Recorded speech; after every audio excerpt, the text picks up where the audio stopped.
SLST 9, 10, 11, 12 new update রয়েছে এই ভিডিওটা মন দিয়ে দেখো, আশা করি অনেক প্রশ্নের উত্তর পেয়ে যাবে।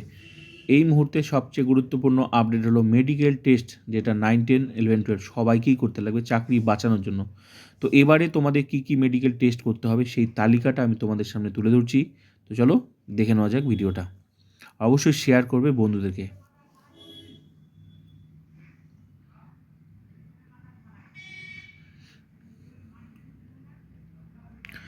দেখো, আগের ভিডিওতে আমি তোমাদের দেখিয়েছি যে মেডিকেল টেস্টের প্রসেসটা দেখিয়েছি, যে কিভাবে তুমি জানতে পারবে সেটা দেখিয়েছি। আর এখন আমি তোমাদের দেখাবো কী টেস্ট তোমাদের করতে লাগবে এই চাকরি বাঁচানোর জন্য। হ্যাঁ, অনেকেই টেনশনে আছে যে কত ধরনের যে টেস্টগুলো করতে হয়। চিন্তার কোনো কারণ নেই, ভয়ের কোনো কিছুই নেই। প্রসেসটা তোমাকে খালি কমপ্লিট করতে হবে, এটাই। হ্যাঁ, তো দেখো, এরকম হচ্ছে নোটিশ দিয়ে দেবে, দিয়ে কতজনের হবে মেডিকেল টেস্ট সেটা তোমরা জানতে পারবে। তো এটা আমি তোমাদের দেখিয়েছি। যেমন দেখো, এদিকে 9, 10, 11, 12। তো এরকম করে হচ্ছে 9, 10-এর ক্ষেত্রে যখন 9, 10 আবার 11, 12 করে 11, 12। তো এবার হচ্ছে তোমরা দেখো কী হচ্ছে মেডিকেল টেস্ট তোমাদের করতে লাগবে।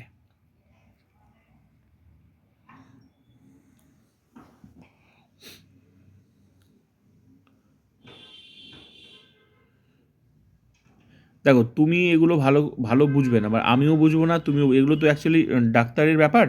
তো এগুলো যখন এই রিপোর্ট, এই নামগুলো, এই নোটিশটা যখন ডাক্তারকে মানে দেখানো হবে, ওরা ঠিক তোমাকে করে দেবে যে এই টেস্টগুলো করতে হবে।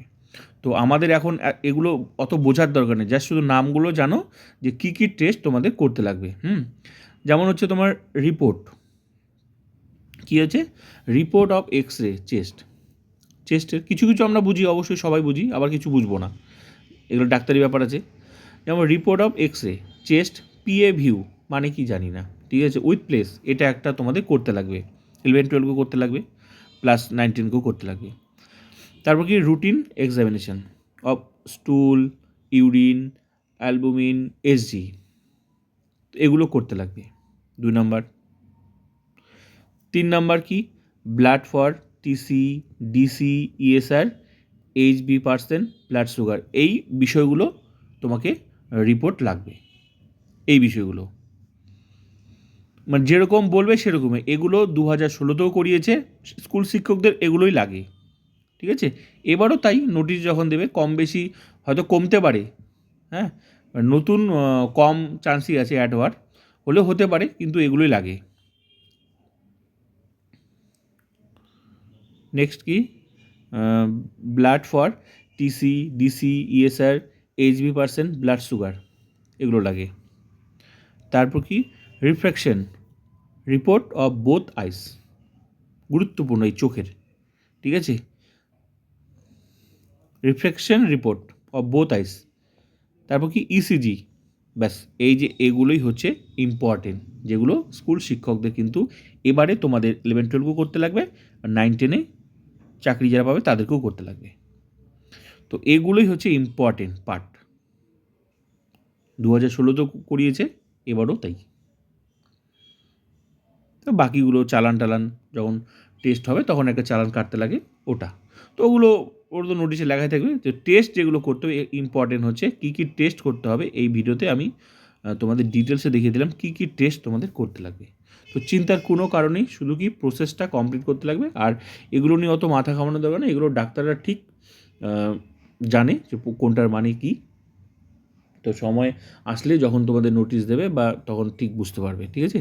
আর হচ্ছে ভয়ের কিছুই নেই, শুধু প্রসেসটা কমপ্লিট করতে হবে, এইটাই।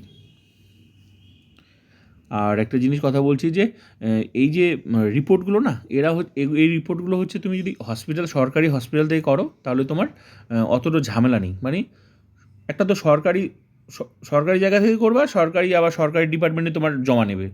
আর যখন তুমি প্রাইভেট থেকে করবা, তো জমাটা তোমার তোমার তো চাকরির ব্যাপার না। তো ওরা যখন জমা নেবে তখন রিপোর্টগুলো চেক করবে ভালো করে। তো প্রাইভেটেরগুলো ওরা বেশি বিশ্বাস করতে চায় না, আবার বলে যে না, ঠিক হয়নি, এটা ঠিক করে নিয়ে আসেন। হয়তো যে রিপোর্ট চেয়েছে সেই রিপোর্টটা উল্লেখ নেই, তো এগুলো করে। ওই জন্য বেশিরভাগ মানুষ কী করে, যে সরকারি জায়গা থেকেই করে, চাকরির ব্যাপার থাকে। ঠিক আছে, এটা জানানোর ছিল।